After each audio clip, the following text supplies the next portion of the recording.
ምንትዋብ ታሪካዊ ልቦለድ ደራሲ ሕይወት ተፈራ ተራኪዎች መሰረት አሰፋና ጅላሉ አወል ምንትዋብ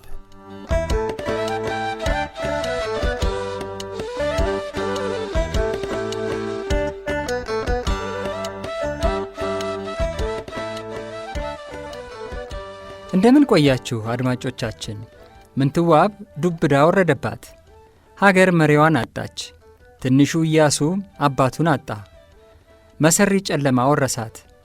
ምንትዋብ ራሷን መቆጣጠር አቃታት። አያቷና እናቷ ሐዘኗን እየተጋሩ ሊያጽናኗት ሞከሩ። ምንትዋብ ግን ሐዘኗ መሪር ነበር። ወጣቱ መሪ ገና በለጋ ዕድሜያቸው ሲቀጠፉ ለሰማ ሁሉ አስደንጋጭ፣ ለማመንም የሚያስቸግር ነበር። ምንትዋብ ተስፋ ቆርጣ ነበር። የጃንሆይ ኑዛዜ፣ የልጇ ነገርና የሀገሯ ጉዳይ ግን ሐዘኗን ተቋቁማ ለሚጠብቃት ኃላፊነት እንድትዘጋጅ ያደረጓት እንጂ። ምንትዋብ ታሪካዊ ልቦለድ ትረካ ክፍል 20 እነሆ።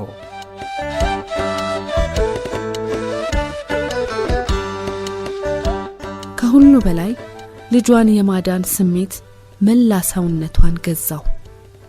ሄደሽ እቅፍሽ ውስጥ አስገቢው የሚል ስሜት አቅበጠበጣት። አንዳች የእንቢተኝነት ስሜት ውስጧ ሰረጸ።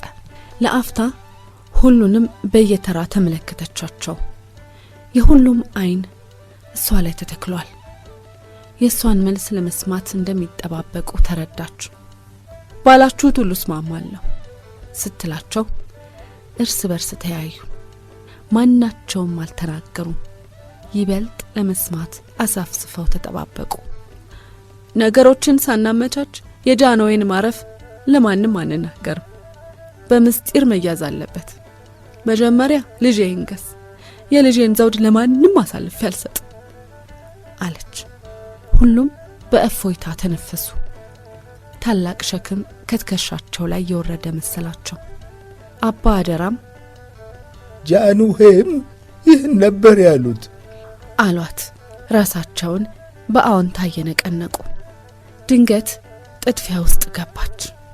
አይኗን ከአባ አደራ አንስታ ወደ ኒቆላዎስ አዞረችና አፈ ንጉሥ ኢዮብን ነገ መሳፍንቱንና መኳንንቱን እንዲጠራ ንገረው አለችው። አሰብ አደረገችና እነ ቢትወደድ ላፍቶን፣ ፊት አውራሪ ጊዮርጊስን፣ ባሻ ኤልያስን፣ ብላቴን ጌታ ዳዊትን፣ አዛዥ ጴጥሮስን እያለች የብዙ መኳንንትን ስም ዝርዝር ሰጠችው።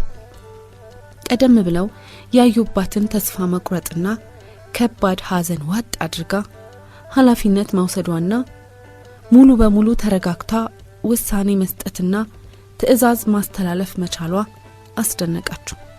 አጼ በካፋ እሷ ሀገር መምራትና ማስተዳደር ትችላለች ያሉት ያለ ነገር እንዳልሆነ ተረዱ።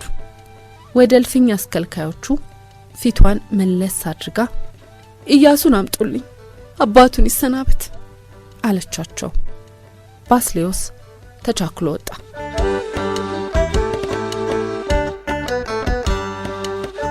ከጥቂት ደቂቃዎች በኋላ ባስሌዮስ ኢያሱን ይዞ ገባ።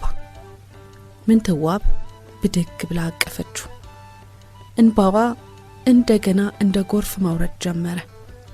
ኢያሱ የኔ ልጅ አባትህን ተሰናበት አለችው።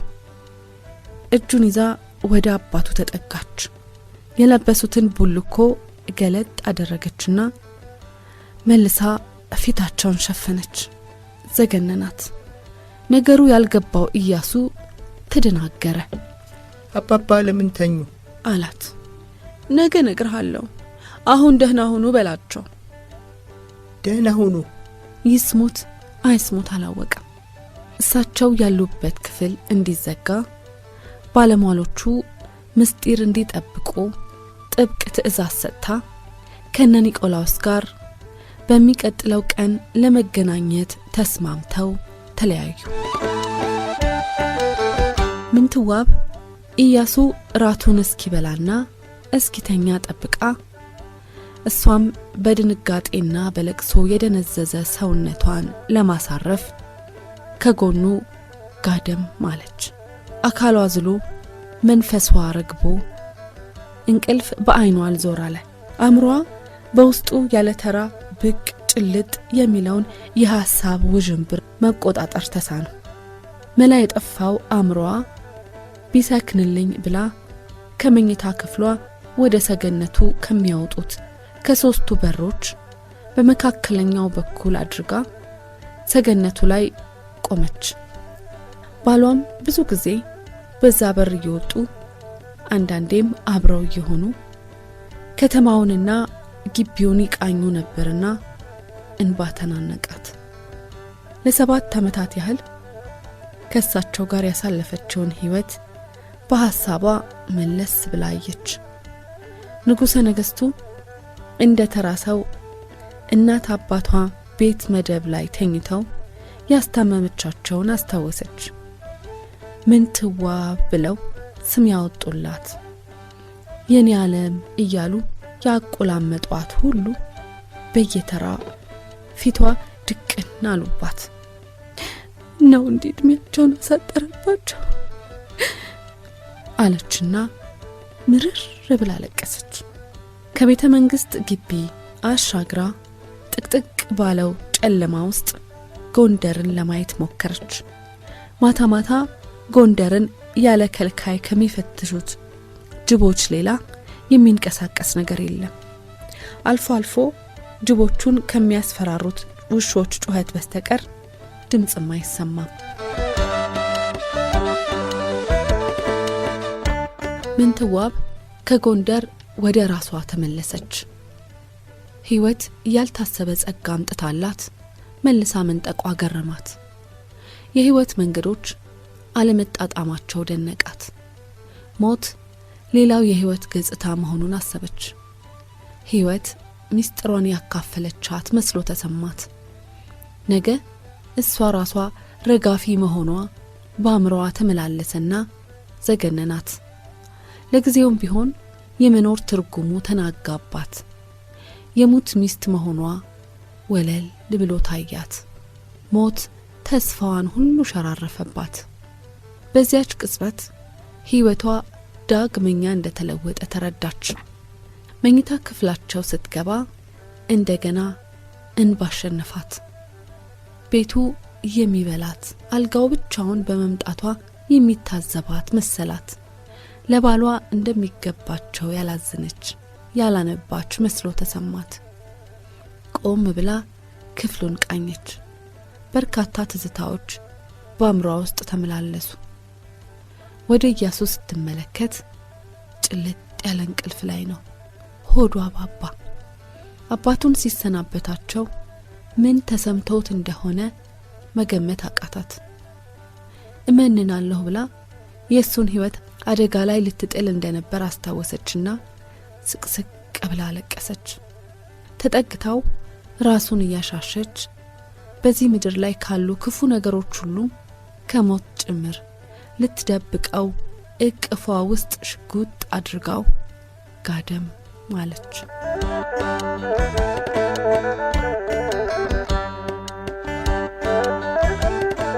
አምሯ ረፍታቶ እንቅልፍ በአይኗ ሳይዞር ወፍተን ጫጫ። ተነስታ ወደ ሰገነቱ ወጣች። ሰማይና ምድር ገና አልተላቀቁም። ጎንደርም ገና እንቅልፍ ላይ ናት። በቦዘዙ አይኖቿ ዙሪያውን አየች። የጠዋቱ ቅዝቃዜ ፊቷን ሲዳስሳት ነቃ አለች።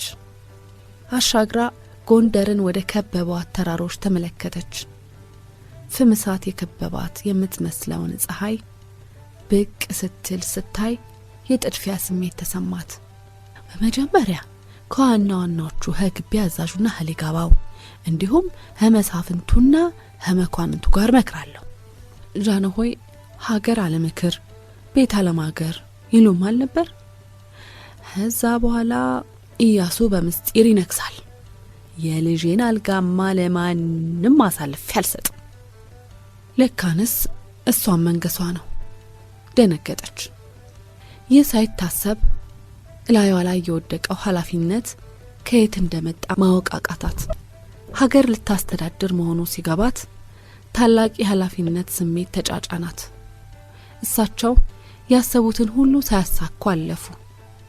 እኔስ በሆን መቼ እንደመሞት በምን አውቃለሁ? ሞት እንደው ለማንም አይመለስ። ብቻ እንዳው አንዴ እሳቸውን ቀብርና የልጄን ንግስ ያለ ምንም ሳንካላሳካ እያለች አእምሯ ውስጥ የሚወራጨውን ሐሳብ ሁሉ በየፈርጁ ማስቀመጥ ሞከረች። ድንገት ክፉኛ የመንገስ ፍላጎት አደረባት። ባሏ እሷ ሀገር መምራትና ማስተዳደር ትችላለች ያሉት በከንቱ እንዳልሆነ ስለ ቤተ መንግስትም ጉዳይ ቢሆን ላለፉት 7 ዓመታት በቂ ዕውቀት እንዳካበተች በደጉ ጊዜ ቤተ መንግስት ውስጥ ቦታቸውን ያመቻቸችላቸው የኒቆላዎስ የወልደ ልዑል የአርክሊድስና የሌሎችም መኖር ታላቅ ድጋፍ እንደሚሆናት ተረዳች። ኒቆላዎስ እያረጀ በመምጣቱ ወንድሟ ወልደ ልዑል ጉልህ ችሎታ በማሳየቱና ቤተ መንግስት ውስጥ የማይናቅ አስተዋጽኦ በማድረጉ ቀኝ እጇ ሊሆን እንደሚችል አመነች። አዲስ ማንነት ውስጧ ሲጠነሰስ ተሰማት። ከፍተኛውን የስልጣን እርከን ስትወጣ ታያት። ልቧ መታ፣ መላ ሰውነቷ ተቅበጠበጠ። ዳግም የጥድፊያ ስሜት ተሰማት። ይህንን እድል ለማንም አሳልፋ ልትሰጥ እንደማትችልና የኢያሱን ሆነ የራሷን ንግስ ለማስከበር በችሎታዋና ስልጣኗ ስር ያለውን ሁሉ ማድረግ እንዳለባት ለራሷ አስገነዘበች። አሁን ፊቷ ተደቅኖ የሚታያት ምኞት ወይንም ተስፋ ሳይሆን በቅርብ ያለ ሊጨበጥ የሚችል በመሆኑና ከለቀቀችው ካመነታች እዳው ለሷ ብቻ ሳይሆን ለልጇ ጭምር በመሆኑ በአስቸኳይ እርምጃ መውሰድ እንዳለባት ተረዳች። እኔም ኢያሱም ከነገስን በኋላ አመት እንዳይኖር ጥርጣሬ አስወግጄ ሰውኔ ላይ አመኔታ እንዲኖረው ማድረግ አለብኝ። መቼም መልካም ስራ ከሰራውና ጥሩ አድርጌ ካስተዳደርኩ ሰው ይደግፈኛል፣ እምነትም ይጥልብኛል አለች ሞላ ባለ ልብ። አሁን ታሪክ የምትሰራበት ስሟን ካለፉት ነገስታት ተርታ የምታሰልፍበት ወቅት እንደተቃረበ አስተዋለች። ሀገሯ ታላቅ ጥንካሬ፣ ዘዴ፣ ቆራጥነትና ቀናነት እንደምትጠብቅባት ተረዳች።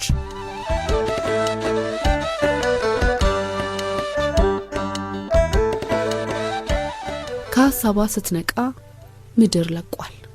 ጎንደር ብርሃን ለብሳለች፣ ነፍስ ዘርታለች። ጎንደርን ለመጀመሪያ ጊዜ በተለየ አይን አየቻት። ጎንደር አለች በለሆሳስ።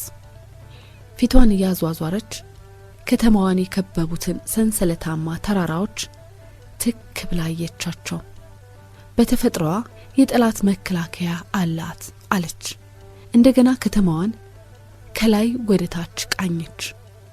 ጎንደር ያቺ የነገስታቱ የመሳፍንቱና የመኳንንቱ የትንቅንቅ ቦታ ሳትሆን የተለየች ጎንደር ሆና እንባዋን ጠራርጋ ወጣ ገባ ስትል ታየቻት።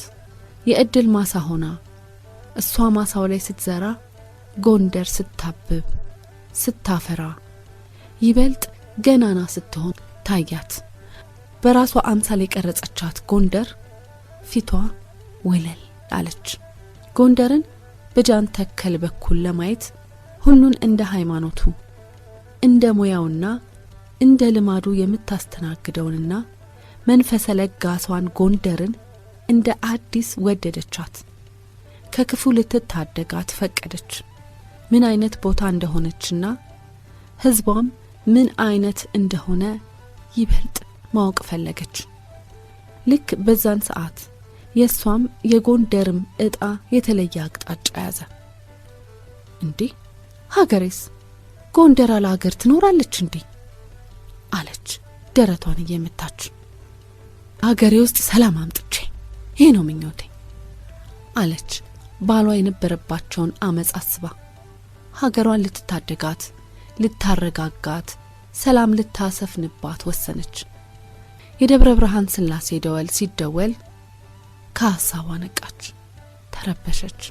ደወሉ ለአባታቸው ለአጼ አዲያም ሰገድ ኢያሱ ከሆላንድ ንጉሥ የተላከ ነበርና ንጉሠ ነገሥቱ ደወሉን ሲሰሙ ከእንቅልፋቸው ብንን ብለው ሲያማትቡ ተነስተው ዳዊታቸውንና ውዳሴ ማርያማቸውን ሲደግሙ ፊቷ ላይ ድቅን አለ።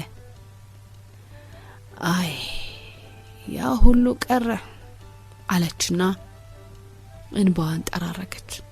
አይኗን የጋረደውን እንባ በእጇ ስታብስ ሰዎች የረቡ ተግባራቸውን ለማከናወን ይርመሰመሳሉ። መንገደኞች ወደሚሄዱበት በበቅሎ ይሰግራሉ፣ በፈረስ ይጋልባሉ። ከየአድባራቱ የቅዳሴ ድምጽ ይሰማል። ቀሳውስቱና ዲያቆናቱ፣ ተማሪው፣ ወንዶችና ሴቶች ወደ የደብራቸው ለቅዳሴ ይጣደፋሉ። አንዳንዶቹ በቀጭን አሸዋ በር አድርገው በቀኝ በኩል ወደ ምትታያት ግምጃ ቤት ማርያም ይገሰግሳሉ። ቆም ብለው ሰላምታ ይሰጣጣሉ። ሰዎቻቸውና ከብቶቻቸው ደህና እንዳደሩ ይጠያየቃሉ። ወደ ጎን ስታይ ልጃገረዶች ጀርባቸው ላይ ገንቦ አስረው እየተጨዋወቱ ወደ ቀሃ ወንዝ ይወርዳሉ። ገበሬዎች ወደ እርሻቸው ከብቶቻቸውንና ሞፈር ቀንበራቸውን ይዘው እየተጫወቱ ያዘግማሉ። በቀልጣፋ እንቅስቃሴያቸው የሚታወቁት ለንጉሠ ነገሥቱ ታማኝ የሆኑትና የከተማዋን ጸጥታ የሚያስከብሩት ወታደሮች ይዘዋወራሉ። ወደ ግቢው ስትመለከት ሰውን ልብ ሲል ያየች መሰላትና ቁልቁል ተመለከተች። ማንም የለ። ለመጀመሪያ ጊዜ ጎንደር ስትመጣ የቆመችበትን ቦታ አየችው። የዛን ዕለት ከታች ወደ ላይ ሰገነቱን ስታይ ለከፍታው የማትመጥን ሆና የተሰማትን ስሜት አስታወሰች። እዛው ሽቅብ ያየችው ሰገነት ላይ ቆማ ሁሉን ቁልቁል ማየቷ አስደነቃት። ዛሬ ምንም የማታውቀው የ16 ዓመቷ ኮረዳ ሳትሆን 20ዎቹን ልታጋምስ የተቃረበችው እጩ ንግስት ናት። 7 ዓመት ከሆነው በላይ ረጅም መሰላት። ፊቷን መለስ ስታደርግ ከየቤቱ ጣሪያ የሚወጣውን ጭስ አይታ አረቄ ቤቶቹ መሆናቸውን አወቀች። መቼም የጎንደርን ባላባትና ወታደር ይዘውታል። ማታ ማታ ቤታቸው አሸሼ ገዳሜ ነው አሉ ብላ ፈገግ አለች። ፊቷን ስትመልስ ሴቶች ገሚሱን ዕቃ ጀርባቸው ላይ ያዝለው ቀሪውን ጭንቅላታቸው ላይ ቆልለው ወደ ገበያ ይጣደፋሉ። እነዚህ አጣሪዎች ናቸው። እነዚህ ቸርቻሪዎች እንዴት ያሉ ብርቶች ናቸው! ከስናር ሄሌላም ሲራራ ነጋዴ የሚያመጣውን ሸቀጥ ገበያው ያጣራሉ። አንድም ጎንደርን ነፍስ ሚዘሩባትና ሚያንቀሳቅሷት እነሱ እኮ ናቸው። ይገርማል። ሰው የሚፈልገውን ያውቃሉና ያቀርባሉ አለች። እኔም እኮ እንግዲህ የሚጠበቅብኝ ይሄ ነው፣ ሰው የሚፈልገውን ማቅረብ፣ መስጠት።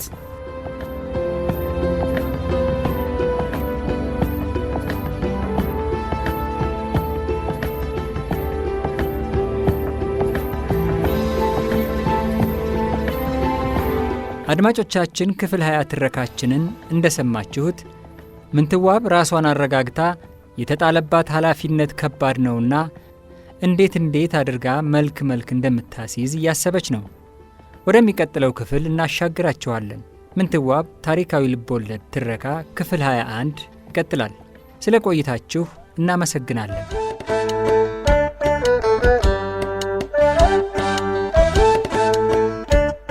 ምንትዋብ ታሪካዊ ልቦለድ